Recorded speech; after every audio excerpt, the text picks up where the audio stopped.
in to this Tuesday edition of the Flagship. I'm your host, Zach Berry. We are here.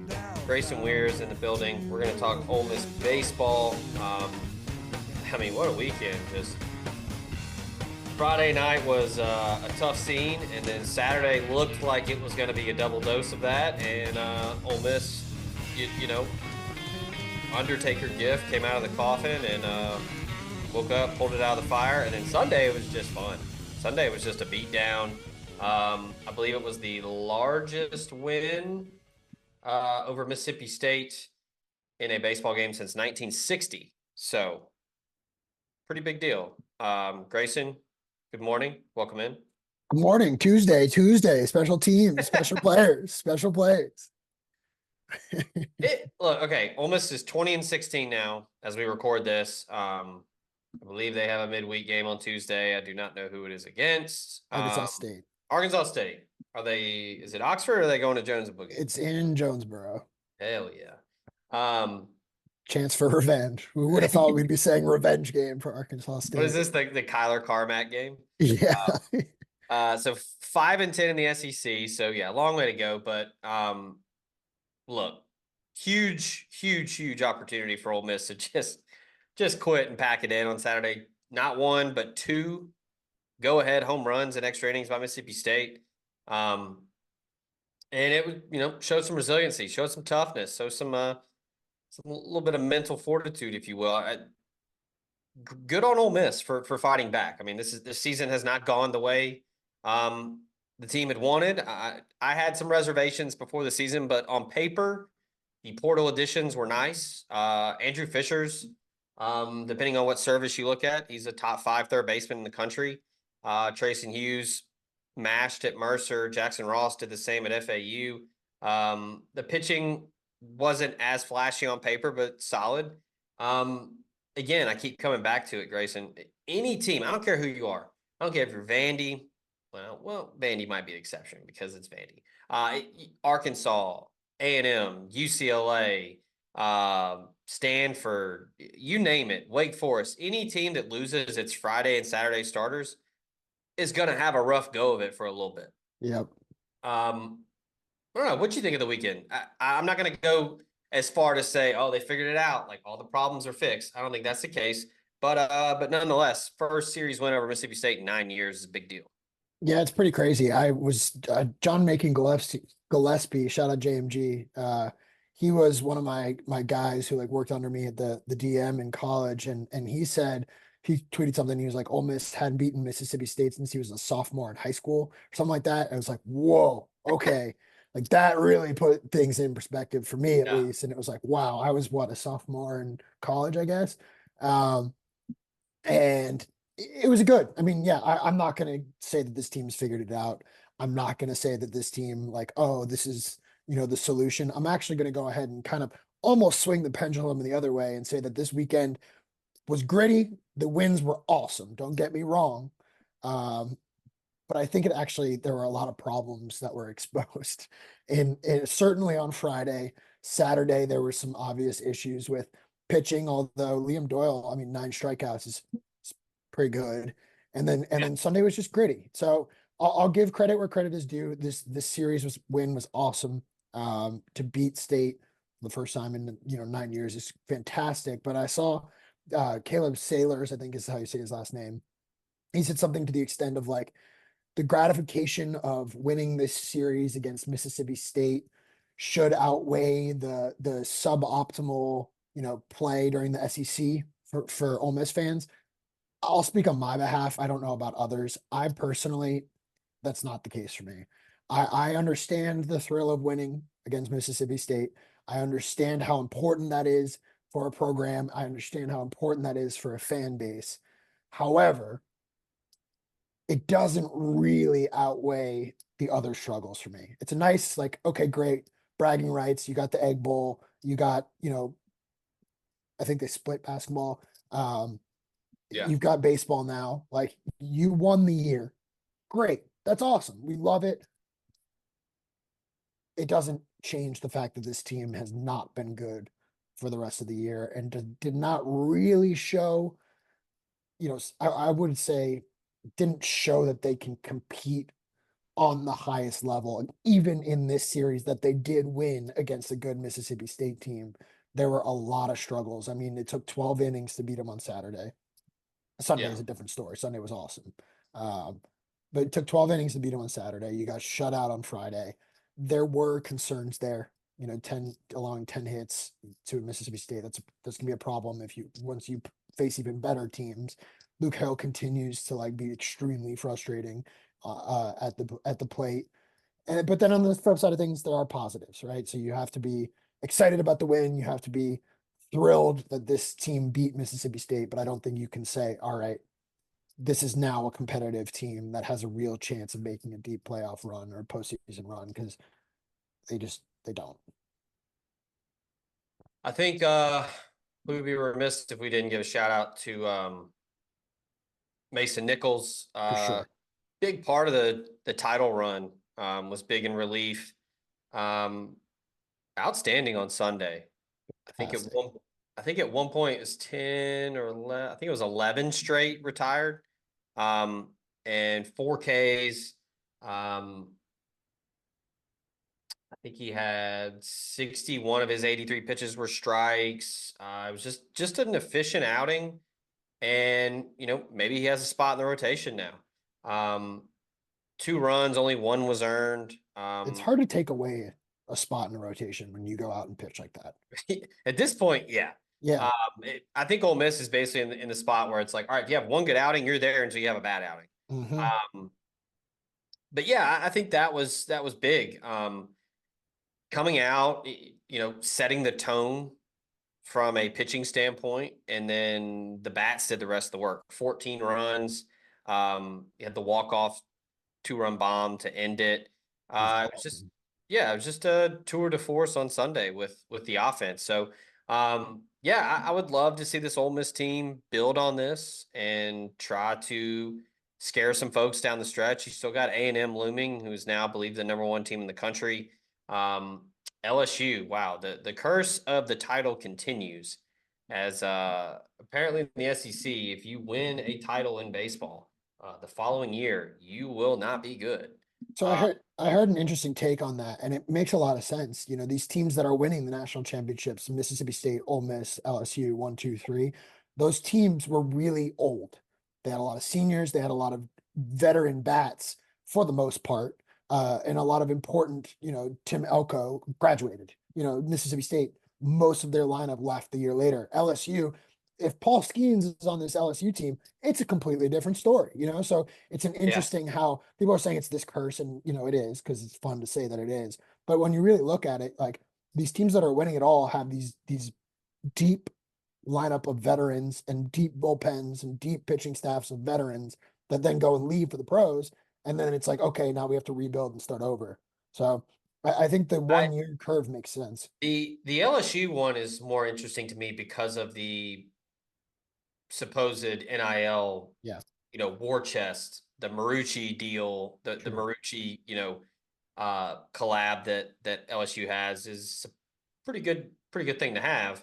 Um, it hasn't been the case. 3-12 in the SEC, Grayson. I Yeah, not good. I haven't watched nearly as much non Ole Miss baseball as I normally do.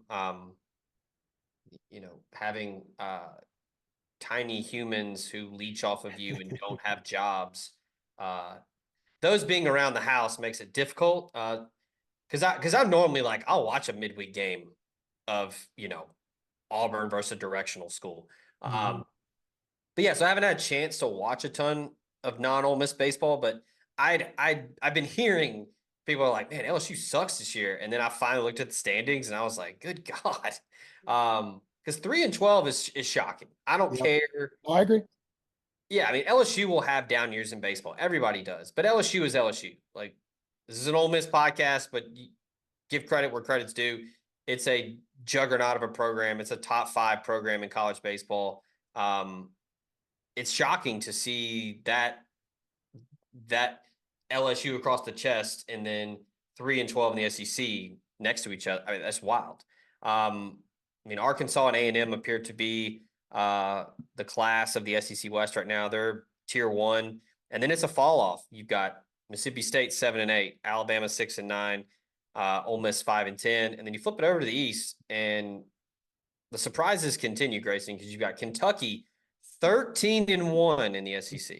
They might be going to Omaha. We might need to prepare ourselves for the Wildcats in Nebraska.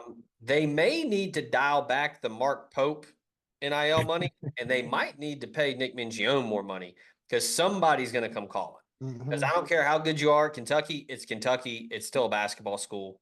Now Kentucky's invested in baseball. They've invested. They finally have upgraded things.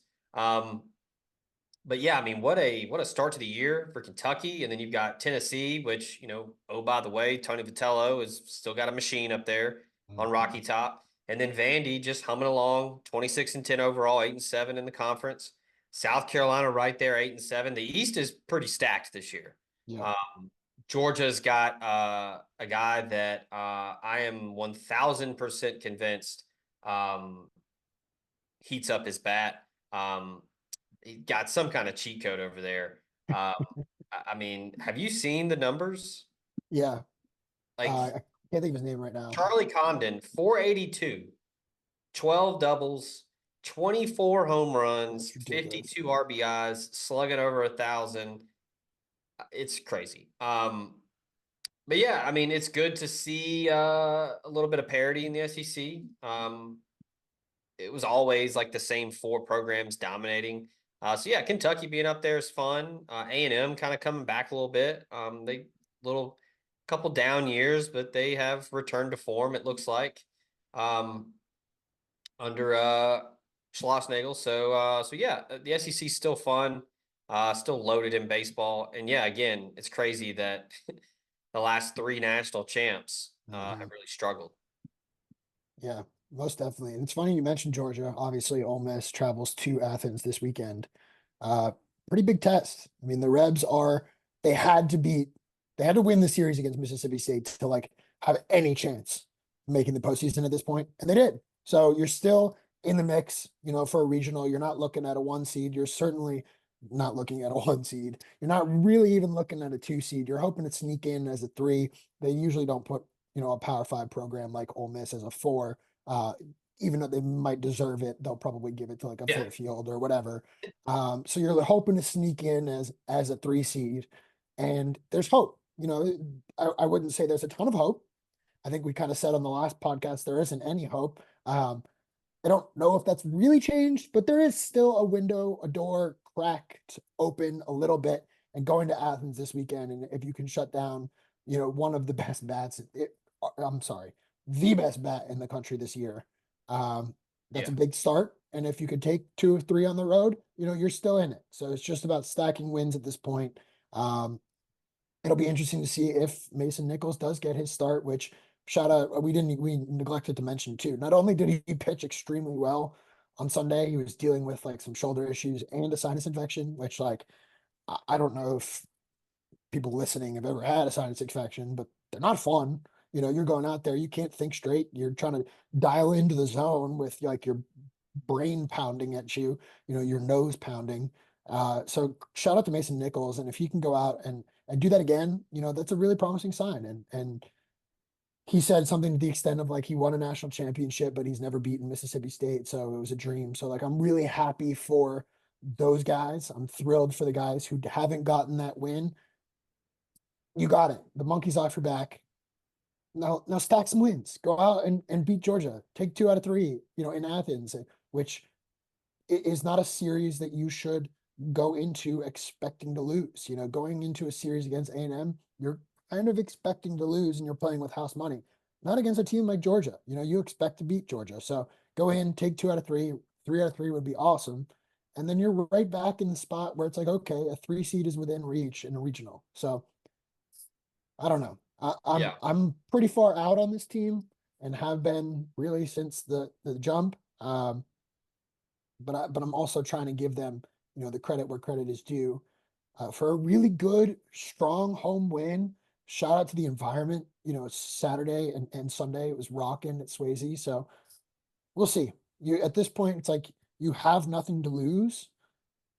So go out and just play like you don't have anything to lose, because if you're playing scared or playing hesitant, you're going to lose. You're going to find yourself on the wrong side of the postseason. And why not? Like, you're kind of playing with house money at this point. So let's just see what happens. The College Corner is headed to Oxford. Stop by their new location in the Oxford Commons off Sisk Avenue. They'll have 4,000 square feet of Rebel gear ready for your trip to the Grove. On your next trip to Oxford, stop by the College Corner or our other great locations in Ridgeland and Flowood. Hats, shirts, polos, pullovers, sweats, t-shirts. College Corner has it all. And as always, you can visit us online at collegecornerstore.com. That's collegecornerstore.com. The College Corner, where your game day apparel meets. Hi, this is Kevin Kessinger, former Ole Miss baseball player, son of Ole Miss Hall of Famer Don Kessinger, and dad to Ole Miss All-American shortstop Gray Kessinger, and your local community banker with B&A Bank. B&A Bank has invested 125 years in our communities, and we know the needs of North Mississippi businesses better than anyone. As a commercial lender with B&A Bank, my priority is Oxford, and I'd love to help you and your business with any lending needs. Visit www.bnabank.com to learn more. B&A Bank, local, invested, modern banking. Member FDIC, equal housing lender. You speaking of stuff that's within reach, last week Baseball America did the field of 64 projections. Ole Miss was one of the I guess the second team in next four out. So not completely out of contention to get into the tournament and just see what happens. Another thing that is within reach is College Corner, 3 locations. Oxford, Flowood, Ridgeland, proud sponsor of the show, title sponsor of the Talk of Champions Network. Right now, they are doing a really cool giveaway. Grove Collective has a signed football by your head coach, Lane Kiffin. Here's how you enter the chance to win this signed football. You go to the Oxford location, you make any kind of purchase, and then you submit a tip. And all tips made to College Corner will go directly to the Grove Collective to benefit Ole Miss athletics. So really cool thing that the Grove Collective and College Corner is doing right now. The promotion ends May 15th. The winner will be randomly selected and then notified via phone or email, however you choose at checkout. So that's College Corner. The one in Oxford's on Sisk Avenue. Phenomenal space, huge. They've got everything that you need. And then if you're not in Oxford, Ridgeland, and Flowood, and you can also find them on the World Wide Web, collegecornerstore.com. And it's a fat signature on that football too. I saw the picture. It's a good one. Like it's not just a little tiny one. It's nice and big. It's good. Also want to remind you, show also brought to you by Drew Moak and USA Benefits Group. Free quote today when you go check them out, usabg.com/DMOAK. You can also call him 601-953-8449. He can slash those health insurance premiums by as much as 20 to 30%. He can help with dental, vision, life insurance, Medicare, all of that and more. He's local and accessible. He's in Mississippi, licensed in 7 states, and he works with the nation's second largest health insurance brokerage and has access to 35 different carriers. Before we get out of here, Grayson, I have to ask, how was the parade up in Stores? Oh yeah, I wish I was there, but it looked fun. Yeah, they always have a good time. I mean, Stores is an interesting place. I won't get into like the dynamics of Stores, Connecticut, but they have fun when they have an excuse to have fun, and they had an excuse to have fun. So it looked like a blast up there. The Huskies are rocking and rolling. Dan Hurley's not going anywhere, and hey, maybe a 3-peats in Stores. No, I don't understand. I know it's Kentucky, but why would he leave? Yeah, I know. I didn't understand that either. And he said, I forget where he said it, but he said he's like, it never even got to the point where, they were having legitimate conversations. I guess Kentucky called, his agent said thanks, but no thanks. And then that was kind of the extent of it.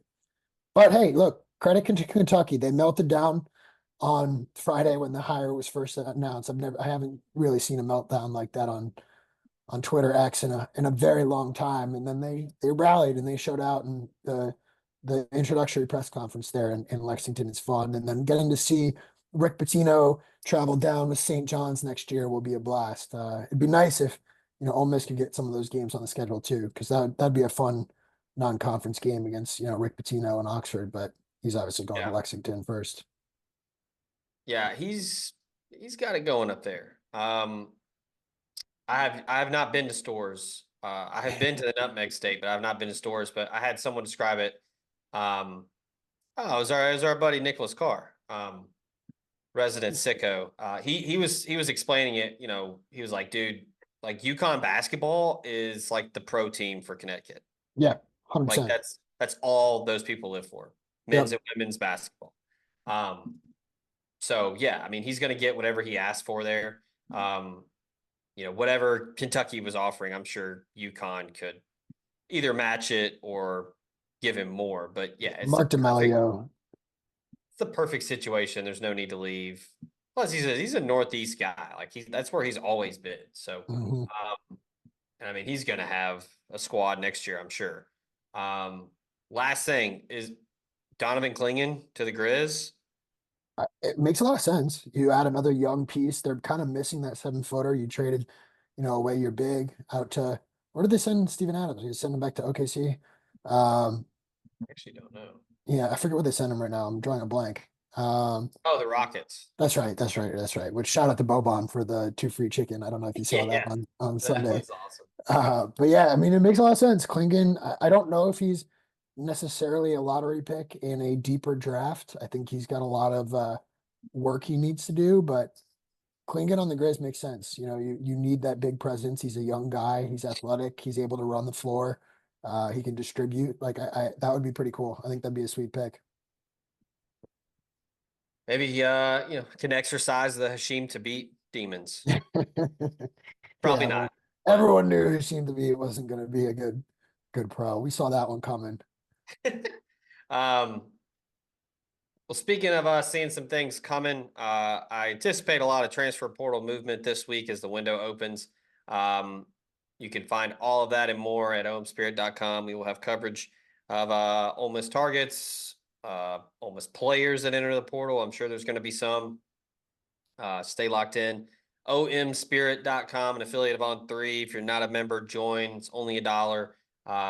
Men's and women's basketball portal and football. The ladies picked up a commitment over the weekend. Dee Dee Hageman from Michigan State. Just an absolute dog. I think it's the perfect point guard for Coach Yo. A couple other targets out there. You can find that at OM Spirit. Ole Miss men's hoops got a commitment over the weekend from Mikael Brown-Jones from UNCG. Shout out to the Spartans up there in the mountains. Really good ad. So yeah, a lot going on, and you can find all of that information at OM Spirit. We got you covered over there. So for Grayson, I'm Zach. We appreciate y'all tuning in to this Tuesday edition of the Flagship. Until next time, we out of here. Peace.